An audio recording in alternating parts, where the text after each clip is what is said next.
सहकारी मार्फत सामूहिक लगानीमा गरिएको भैँसी पालन व्यवसाय। सुर्खेत उपत्यका जस्तो सहरभित्र असफल हुने जोखिमकै बीच कसरी सम्भव भयो भैँसी पालन? कृषि क्रान्ति र पशुपालनका कुरा गर्दा असम्भव आश्वासन दिएको जनगुनासो बढेपछि गरे हुन्छ भनेर प्रमाणित गर्दै जनप्रतिनिधि र उहाँका सहकर्मीहरू। 36 वर्ष शिक्षण पेशा गर्नुभएका वडा अध्यक्ष बलबहादुर रोकाया आबद्ध सहकारीले कसरी खेल्दै गएको छ भूमिका कृषि क्षेत्रको विकासमा। 3.5 बिघा जमिन भाडामा लिएर 5वटा भैँसीबाट सुरु भएको सञ्जीवनी भैँसी फार्म। शेयर सदस्य मध्ये 9 जना मिलेर गरेको भैँसी फार्ममै के कारण पुगिरहेका छन् उपभोक्ता दुध लिन? हाल दैनिक 150 लिटर भन्दा बढी दुध उत्पादन भइरहेको फर्मको मासिक 6 लाख बढीको कारोबार। 10 जनालाई प्रत्यक्ष रोजगारी। मुर्रा जातको भैँसी कसरी पालन गर्ने, यसका फाइदा र चुनौती लगायत अरू पनि थप नयाँ र महत्त्वपूर्ण जानकारी आजको कार्यक्रममा। दर्शकवृन्द नमस्कार। सिपलाई रोजगार र रोजगारलाई देश विकासको मेरुदण्डका रूपमा जोड्ने एउटा सार्थक कदम यो हो ज्योति एग्रो प्रालीको उत्पादन धरती तोरीको तेलद्वारा प्रायोजित कार्यक्रम उद्यम। स्वागत छ दर्शकवृन्द। सहकारी मार्फत किसानहरूलाई जुटाएर र तिनै किसानहरूबाट भैँसी फार्म खोलेर सञ्चालन गरिएको भैँसी फार्मका विषयमा, सञ्जीवनी भैँसी फार्मका विषयमा तपाईहरुलाई जानकारी दिन गइरहेका छौँ। यो भैँसी फार्मको विषयमा र कार्यक्रम छायाङ्कनका लागि आज हामी सुर्खेतको वीरेन्द्रनगर नगरपालिका 2 कोलडाँडामा आइपुगेका छौँ।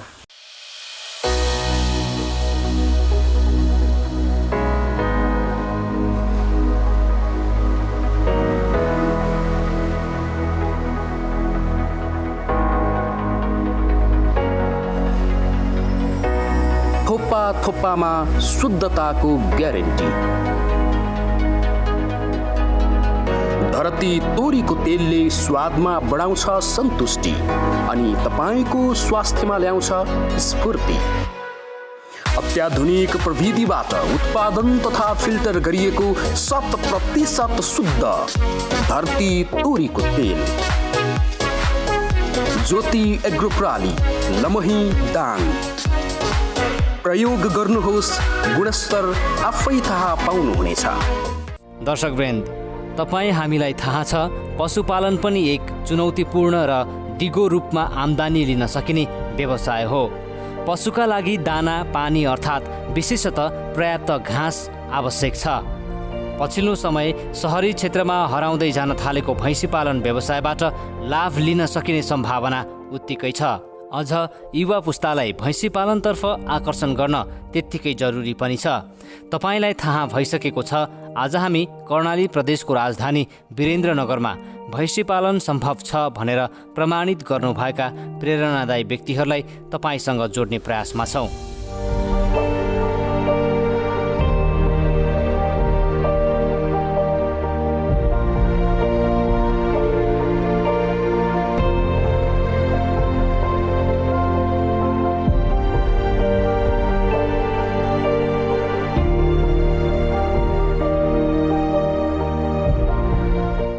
वीरेन्द्रनगर सहर भौतिक संरचनाले भरिँदै जीवनको गन्तव्य पहिल्याउन निरन्तर लक्ष्यमा लम्किरहेका पाइलाहरू, प्रदेशका दुर्गम भेगबाट सहज र सुखको जीवनयापनको खोजीमा बसाइ सर्नेहरू बढ्दै, कृषि योग्य जमिनमा बाक्लिँदै गएको बस्ती, न घाँस न पर्याप्त पानी, सुख शैल र बजारको उत्पादन किनेर जीवन भर्थेक भइरहेका बेला कहाँको भैँसी पालन अनि यसबाट आम्दानी लिँदै कहाँको आत्मनिर्भरको कुरा, त्यो पनि यो सहरमा सम्भव छ?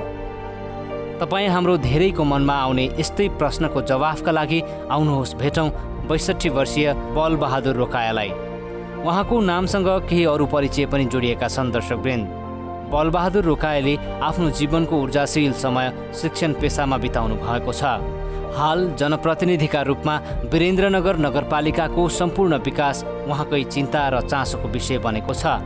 वडा नम्बर 2 का वडा अध्यक्ष भएर जनजीविकाका पक्षमा काम गर्दै आउनु भएको छ उहाँ। त्यस्तै सञ्जीवनी कृषि तथा पशुपालन सहकारी संस्थामा उहाँ आबद्ध हुनुहुन्छ वीरेन्द्रनगरमै। अरूलाई कृषिमा आकर्षित गर्न आफूले भनेका कुरा नागरिकलाई विश्वास नै लागेन। गम्भीर प्रश्न त्यही उठ्यो कि सम्भव छ र भैँसी पालन? जब वडा अध्यक्षमा म इलेक्सनमा जितेँ, मेरो ब्याकग्राउन्ड भन्नुभन्दा म अलि पहिला म शिक्षक हो। अनि शिक्षक म 36 वर्षसम्म मैले शिक्षक पेसा गरिराखेँ। त्यहाँबाट पनि यो हामीले सौर उत्पादन गर्नुपर्छ भन्ने एउटा हामीसँग कन्सेप्ट थियो। अनि वडा अध्यक्षमा जितिसकेपछि केही ठाउँमा हामीले सौर उत्पादन गर्नुपर्छ, भैँसी पालन गर्नुपर्छ, गाई पालन गर्नुपर्छ, कुखुरा पालन गर्नुपर्छ। यसरी हामीले कृषि पेसा गरेर यहाँका विदेश जाने युवाहरूलाई यहीँ रोजगारी दिन सक्छौँ भन्ने कुराहरू मैले भनिरहँदा धेरै साथीहरूबाट मैले के सुन्न पाएँ भन्दा यो वडा अध्यक्ष कस्तो खालको मान्छे होला, सुर्खेत भ्यालीभित्र जहाँ बजारै बजार हुन्छ र त्यहाँ पनि भैँसी पालन गर्न पर्छ अनि गाई पालन गर्न पर्छ र त्यो व्यवसाय सफल हुन्छ भन्ने सपना देख्छ, कस्तो खालको वडा अध्यक्ष रहेछ भनेर त्यस्ता कुराहरू सुन्नमा आयो।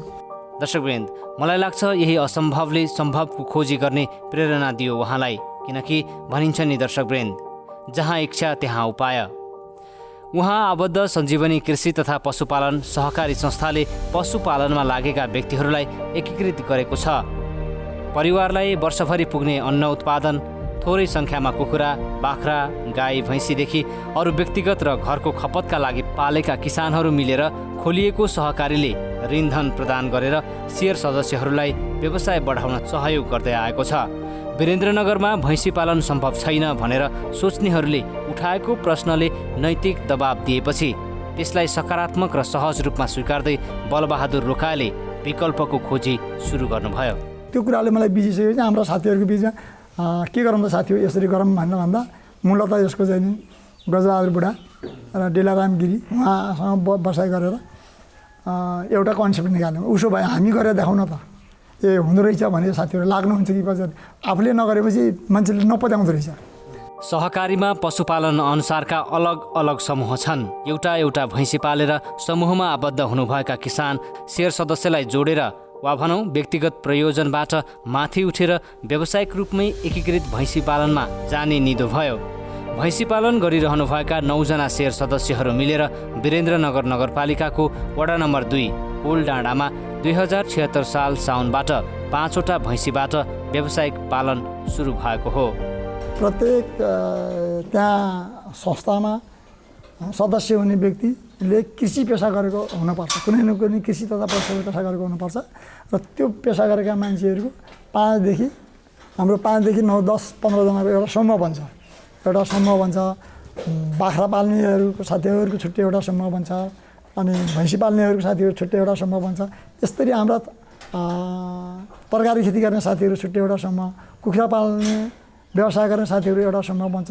ती समूहले आफ्नो तरिकाले पाल्नुहुन्छ र उहाँहरूले व्यक्तिगत पाल्नु भएको छ तर समूहमा बस्नु भएको छ। र हामीले त्यो सहकारी संस्थामा सदस्यता बनाउँदा एउटा के अवधारणा गऱ्यौँ भने यो सहकारी मार्फत गऱ्यो भने सफल भएको देख्यौँ हामीले। सिँगै सहकारीमा मार्फत गऱ्यो भने सहकारीमा 200-300 सदस्य हुने अनि त्यहाँ सहकारीले सञ्चालन गर्यो भने त्यहाँ रेखदेख नपुग्ने कर्मचारीको भरा मात्रै छोड्दा त्यो चाहिँ नि सफल नभएको हामीले यसो चाहिँ नि उ गर्दाखेरि त्यो सफल नभएको इतिहास पायौँ हामीले। त्यस कारण हामीले त्यहाँबाट के सिक्यौँ भने नयाँ टेक्निक के गरायौँ भन्दा त्यो समूहले जस्तो भैँसी पालन समूहले गर्छ भने कतिजना हुनुहुन्छ त्यो समूहले सेयर उठाउने, त्यो समूहले नै त्यहाँ जम्मा गर्ने र त्यो समूहले नै त्यसो आम्दानी खाने, आम्दानी लिने। अनि कुखुरा पालन सामूहिक रूपमा गर्छ भने सामूहिक रूपमा बस्नुहोस्, तपाईँहरू त्यहीँ त्यो समूहकै एउटा छुट्टै सेयर गराउनुहोस् र त्यसको चाहिँ नि आम्दानी तपाईँहरूले खानुहोस्। त्यसको लेखाजोखा हाम्रो सहकारी अन्तर्गत कतिवटा समूह छन्, कति समूहले व्यावसायिक रूपमा गरेका छन्, सामूहिक गरेका छन्, कतिले व्यक्तिगत गरेका छन् भन्ने त्यसको लेखाजोखा हाम्रो सहकारीमा राख्ने गरेका छौँ।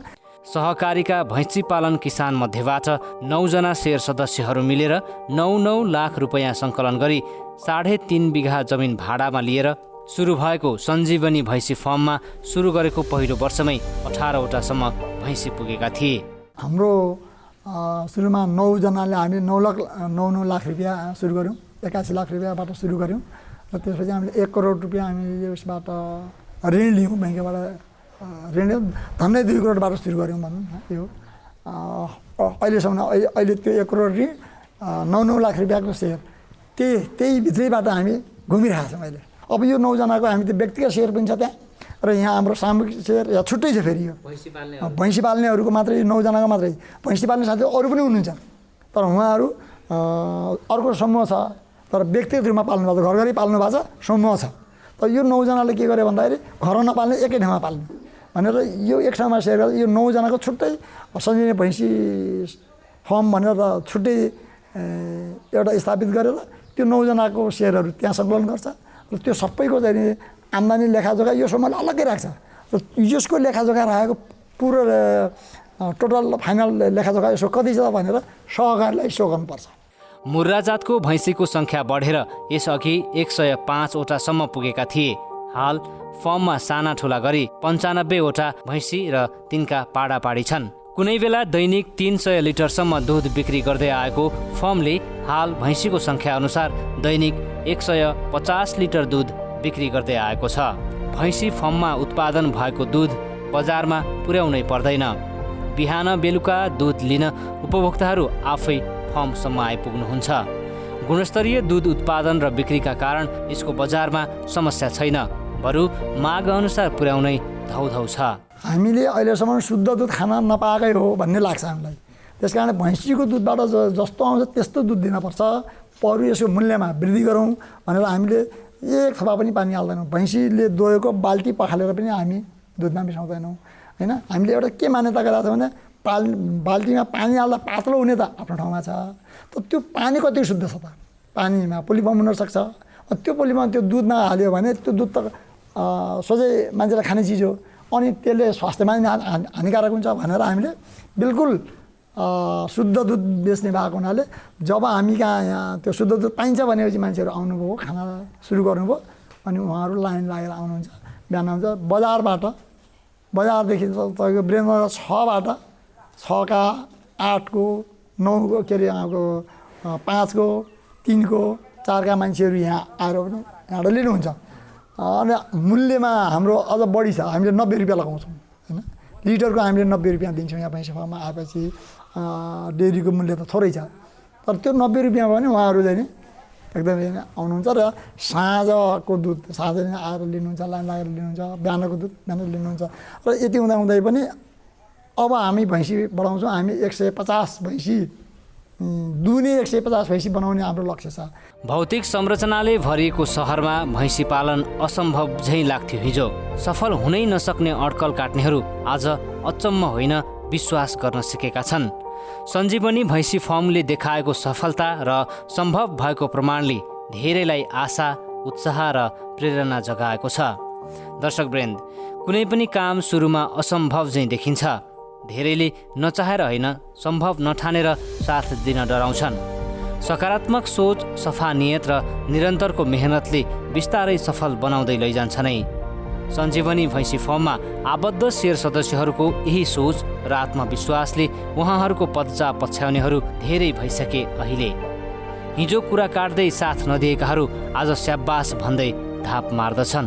योभन्दा ठुलो सन्तुष्टिको आधार के हुन सक्छ अरू? जब हामीले यो स्थापना गऱ्यौँ, सुरु गऱ्यौँ, यो भइसकेपछि यहाँ अहिले वडा नम्बर 2 मात्रै धन्दै 25-30वटा भैँसी फर्म दर्ता भएको छ र मान्छेले सानोदेखि ठुलो गर्दै के अरे 5वटा भैँसीदेखि लिएर व्यक्तिगतदेखि लिएर सामूहिक गर्ने पनि यहाँ चाहिँ थुप्रै अहिले त्यो वडा नम्बर 2मा यसको विकास भइरहेको छ। यहीँ भर्खरै एउटा चाहिँ शक्ति बहुउद्देश्य सहकारी संस्थाले पल्टिपट्टि चाहिँ अर्को बनाएको छ हुँदो रहेछ भनेर। अनि अर्को चाहिँ साना किसानले तल बनाउनु भएको छ। सामूहिक रूपमा पनि यहाँ 2-3वटा 3-4वटा भैँसी फर्म दर्ता भयो। त्यहाँबाट सुरु गरेर अहिले हामी जोस् मैले अहिले त्यसो भनिरहँदा अनि साथीहरूले गरे हुँदो रहेछ भन्ने एउटा चाहिँ महसुस गर्नुभएको छ र अहिले बल्ल त्यो ब्याकबाइटिङ गर्न छोड्नु भएको छ हुँदो भन्ने। सञ्जीवनी भैँसी फर्मले महिला पुरुष गरी 10 जनालाई प्रत्यक्ष रोजगारी दिएको छ भने अप्रत्यक्ष रूपमा पनि सोही हाराहारीमा रोजगारी पाएका व्यक्तिहरू छन्। 10 जनाले प्रत्यक्ष रूपमा गर्नुहुन्छ र अरू अप्रत्यक्ष रूपमा 12-13 जनाले साँझ बिहान घाँस काट्ने। अनि हामी के गर्छौँ भने जब यो घाँसको मात्रा बढ्छ हाम्रो घाँसको मात्रा बढ्छ अनि घाँस काट्न लगाउँछौँ उनीहरूले घाँस काट्नुहुन्छ किलोमा तौल्नुहुन्छ पैसा लिएर जानुहुन्छ तिनी अप्रत्यक्ष रूपमा आउने त्यो कहिले हुने कहिले नहुने 12-13जनाले काम पाउनु भएको छ र 10जनाले निरन्तर रूपमा यहाँ बसेर काम गर्नुहुन्छ। कर्णाली प्रदेश सरकारले केही अनुदान रकम प्रदान गरेपछि भैँसीको सङ्ख्या बढेको थियो। भैँसीको दुधसँगै गुणस्तरीय पाढा-पाढी बिक्रीतर्फ पनि फर्म अघि बढेको छ। त्यस्तै वरिपरिको बस्तीका घरमा गोबर ग्यास पुर्याउने उहाँहरूको योजना छ। भैँसीको दुध बेचेर मात्रै फाइदा हुँदो रहेछ भन्ने हामीले हामीले महसुस गरेका छौँ। अब यसको गोबरको व्यवस्थापन गर्नुपर्छ। यसबाट उत्पादन हुने गोबरबाट हामीले एउटा के कल्पना गरेका छौँ, यहाँ ठुलो गोबर ग्यास बनाउँछौँ 100 घनमिटरको र त्यो आएर त्यो गोबर ग्यासबाट उत्पादन भएको ग्यास अनि हाम्रो यो बस्तीलाई पाइप लाइनद्वारा वितरण गर्छौँ र त्योबाट आएको लेदोबाट अनि गोबरको लेदोबाट एउटा मेसिन ल्याएर तपाईँको मल प्राणिक मल तयार हुँदो रहेछ। त्यसलाई मल गरेर बोरामा प्याकिङ गरेर जब हामीले त्यो गर्दैनौँ गोबरको व्यवस्थापन गरेर गोबरबाट प्राणिक मल बनाएर बेच्दैनौँ र यसको पिसाब सङ्कलन गरेर पिसाबबाट जीवाणु हुन्छ, जैविक विषादी बन्छ, जैविक मल बन्छ अनि त्यहाँबाट त्यो हामीले गऱ्यौँ भने पिसाबको व्यवस्थापन र गोबरको व्यवस्थापन गऱ्यौँ भने अनि बल्ल हामी फाइदा जान्छौँ। सरकारले युवालाई पशुपालनमा जोड्न थुप्रै योजना, अनुदान र सहुलियतपूर्ण कर्जाको व्यवस्था गरेको छ। विदेश पलायन हुने युवालाई स्वदेशमै रोजगारी पुर्याउनका लागि पहल भइरहेकै छन्। अब नेपालमा कृषि र किसानलाई गर्ने व्यवहार हेर्ने नजर फेरिएको छ। सम्मान बढ्दैछ, पुरानो सोच फेरिएको छ। बजारीकरणको सहज व्यवस्था र बाह्य मुलुकको उत्पादन प्रतिस्थापन गरी स्वदेशी उत्पादनलाई अझ बढावा दिन सके कृषि र पशुपालनमा सरकारको निर्धारित लक्ष्य पुरा हुने देखिन्छ। पहिला घाँस व्यवस्थापनपछि भैँसी पालन सुरु गर्नुपर्ने भन्दै भैँसी पालन गर्ने सोचका युवालाई बलबहादुर रोकाएको सुझाव यस्तो छ। भैँसी पाल्दाखेरि जस्तो पाए उस्तै भैँसीको जात हेरेर मात्रै ल्याउनुहोस्, दुध मात्रै नहेर्नुहोस्। यो मुर्रा जात हामीले किन छनौट गऱ्यौँ भन्नुहुन्छ भने यो मुर्रा जात कस्तो छ हुँदो रहेछ भन्दा अलि सुधो, जसले पनि दुन मिल्ने, जसले पनि दुन मिल्दो रहेछ। अनि त्यो यसले अरूलाई नहान्ने। आफ्नो तपाईँ गएर दुने मन लाग्छ म भन्यो भने तपाईँले दुन पनि हुने, मैले दुन पनि हुने। हाम्रा लोकल भैँसीले के गर्छ भने एउटा बाहेक अर्कोलाई दिन्न, एउटा कुरो। अनि अर्को कुरो उ गर्दा गर्दै बच्चाहरू मऱ्यो, पाडाहरू मऱ्यो भने पनि यी भैँसीहरूले दुध दिन हटाउँदो रहेछ कि हत्या पनि दिँदो रहेछ। पाडा मऱ्यो, मरेको पाडा देखाइदियो सबै उ गरिदिने भने त्यसले पनि दुध दिँदो रहेछ।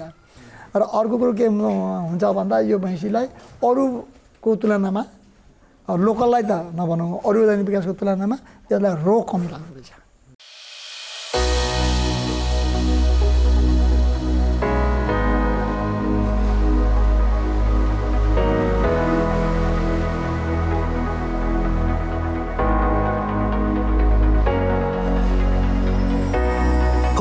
थोप्पामा शुद्धताको ग्यारेन्टी। धरती तोरीको तेलले स्वादमा बढाउँछ सन्तुष्टि अनि तपाईँको स्वास्थ्यमा ल्याउँछ स्फूर्ति। अत्याधुनिक प्रविधिबाट उत्पादन तथा फिल्टर गरिएको 100% शुद्ध धरती तोरीको तेल। ज्योति एग्रो प्राली, लमही दाङ। प्रयोग गर्नुहोस्, गुणस्तर आफै थाहा पाउनुहुनेछ।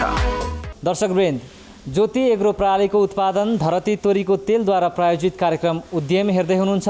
अब भने हामी यस सञ्जीवनी भैँसी फर्मका अध्यक्ष गजबहादुर बुढाज्यूसँग कुराकानी गर्दैछौँ। सबभन्दा पहिले म उहाँलाई कार्यक्रममा स्वागत गर्न चाहन्छु। तपाईँलाई स्वागत छ। स्वागत छ, धन्यवाद। अहिले हामी तपाईँको यो भैँसी फर्मभित्र छौँ होइन?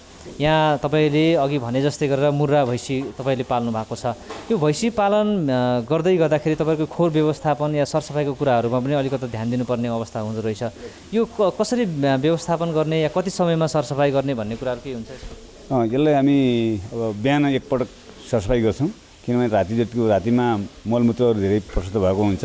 अनि त्यो रातिको बिहान सफा गर्छौँ र त्यसपछि दिउँसो भैँसीले नुहाएर अनि तिनीहरूलाई नुहाइधुवाई गर्ने, त्यहाँ भएको गोबरहरू पिसाबहरू सबै सफा गर्ने। प्रत्येक दिनमा 2 पटक हामी भैँसीलाई नुहाइधुवाई गर्ने र खोरलाई सफा गर्ने। अनि दिनमा त्यो गोबरलाई त दिनमा पटकमा पन्छाइरहनु पर्ने हुन्छ। त्यसरी हामी यो दाना पानी भनौँ न यसलाई कुन कुन समयमा दिँदा अझ राम्रो, या दाना पानीमा चाहिँ घाँस र अरू कुराहरू मिसाउनु पर्ने कुराहरू के हुनसक्छ त्यस्तो विषयमा? दाना पानी विशेष गरेर हामीले 2 पटक दिने गरेका छौँ, बिहान र बेलुका।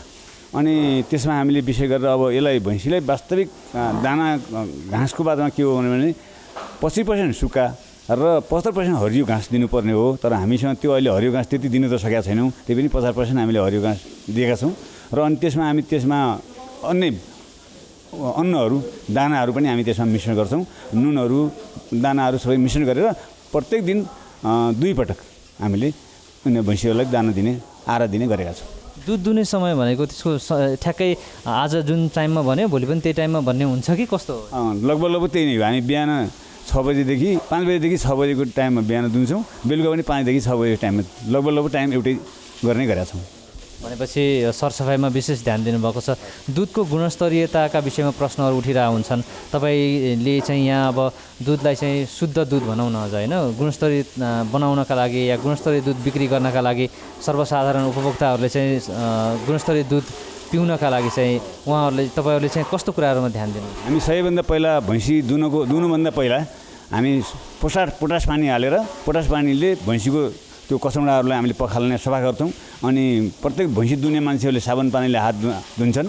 अनि त्यो पोटास पानीले सफा गरिसकेपछि अनि बाल्टी पनि सफा गरिसकेपछि अनि मात्रै हामी भैँसी दुन्छौँ। र त्यो भैँसी दुइसकेपछि हामी त्यसमा 1 थोपा पानी पनि हामी त्यसमा जाँदैन र अनि त्यो एउटा हाम्रो क्यानमा राख्छौँ। अनि क्यानबाट मात्रै हामीले वितरण गर्ने गर्छौँ। र त्यसमा भाँडाहरू सबै कुराहरू पहिला दुहुनुभन्दा पहिला नै हामीले त्यसलाई सफा गरेर मात्रै हामी दुने गर्छौँ। तपाईँ यस भैँसी फार्मको अध्यक्ष पनि हुनुहुन्छ, सहकारी संस्था पनि तपाईँको छ। यो भैँसी पालनबाट तपाईँले लामो समयदेखि काम गर्दै गर्दाखेरि सिकेको अनुभवले के भन्छ? भैँसी पालनको लागि सबैभन्दा यसलाई ध्यान दिनुपर्ने कुरा के छ भन्नु छ भने सबैभन्दा भैँसीलाई अब यसलाई पालनमा राम्रो ध्यान दिनुपर्ने हुन्छ। किनभने यसको आहारहरूदेखि लिएर र यसको उपचारदेखि लिएर सरसफाइदेखि लिएर यिनी कुराहरूमा बढी ध्यान दिनुपर्छ। यदि आहार राम्रो भएन भने यसले भनेअनुसार दुध दिन सक्दैन। त्यसमा सबैभन्दा बढी भैँसीबाट दुध फाइदा हुनुको लागि अब दाना मात्रै दिने भने फेरि त्यसको मूल्य बढी कस्ट बढ्न जान्छ। त्यसो भएको हुनाले सबैभन्दा बढी यसलाई हरियो घाँस जसले बढी दिन सक्यो अनि मात्रै त्यसबाट दुध लिन सकिन्छ र आम्दानी हुन जान्छ। तपाईँको यो फार्मबाट चाहिँ दैनिक रूपमा कति लिटर दुध उत्पादन हुन्छ? हामी अहिले योभन्दा अगाडि त हामीले 300 लिटर नागा थियो। अब अहिले हामीसँग त्यही 150 लिटरको जति मात्रै दुध उत्पादन हुन्छ अहिले, किनभने भैँसी बकर भइसकेका छन्। अब ब्याइसकेपछि फेरि बढ्छ होला। अहिले हामीसँग अहिले 150 लिटर जति हामीले बिक्री गरेका छौँ। त्यो दुध यहाँबाट उत्पादन भएको दुध यहीँबाट बिक्री हुने दुधहरू हामीले यहीँबाट उपभोक्ताहरू यहीँ आएर लिने गर्छन्। र अर्को कुरा एकजना हामीले के गरेका छौँ, होम डेलिभरी पनि गरेका छौँ। एकजना साथीले यहाँबाट अटोमा राखेर बजारसम्म पुर्याउनुहुन्छ। बाहिर होम डेलिभरी गरेको 100 रुपियाँ लिटर लिन्छौँ, यहाँ भएको 90 रुपियाँ लिन्छौँ। र यो अहिले हामीले दुध पुर्याउन सकेका छैन, किनभने हाम्रो दुध एकदम शुद्ध राम्रो एकदम गुणस्तरीय दुध छ भनेर। अनि जसले दुध खाइरहेको छ त्यसले दुध छोड्न मान्दैन। तर अहिले हामीले 1 लिटर दिने, पहिला 1 लिटर खाने मान्छेलाई आधा लिटर दिएका छौँ, 2 लिटर खानेलाई 1 लिटर दिएका छौँ। अब आधा लिटर खानेलाई अब लगभग छुट्याउनु पर्ने स्थिति आएको छ, किन अहिले हामीसँग यो लकडाउनले गर्दा हामीले नयाँ भैँसी ल्याउन सकेका छैनौँ र यही भइरहेको दुध घटिरहेको छ। त्यसले अहिले हामीलाई अलि समस्या पनि आइरहेको छ।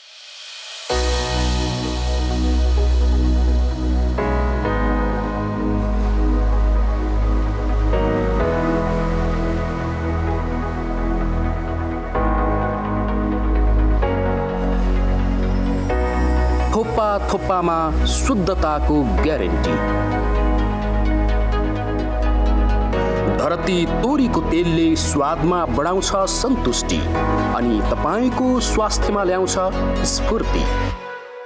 अत्याधुनिक प्रविधिबाट उत्पादन तथा फिल्टर गरिएको 100% शुद्ध धरती तोरीको तेल।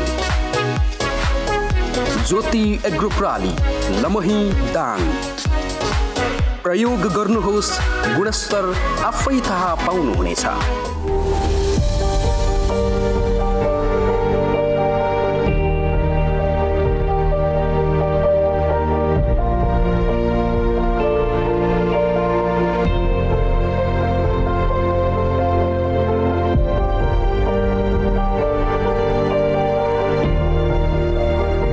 दर्शकवृन्द, ज्योति एग्रो प्रालीको उत्पादन धरती तोरीको तेलद्वारा प्रायोजित कार्यक्रम उद्यमी हेर्दै हुनुहुन्छ। अब भने हामी कार्यक्रमको अन्तिम चरणमा आइपुगेका छौँ। सञ्जीवनी भैँसी फर्मका विषयमा आजको कार्यक्रम तपाईँलाई कस्तो लाग्यो प्रतिक्रिया जनाउन सक्नुहुनेछ। अर्को साता अर्का उद्यमीको उद्यम सङ्घर्ष लिएर तपाईँहरूका माझमा उपस्थित हुनेछौँ। कोरोनाको जोखिम कायमै रहेकाले स्वास्थ्य सावधानी अपनाउन अनुरोध गर्दै म लगायत मेरो कार्यक्रम उत्पादन टिमलाई बिदा दिनुहोस्। नमस्कार।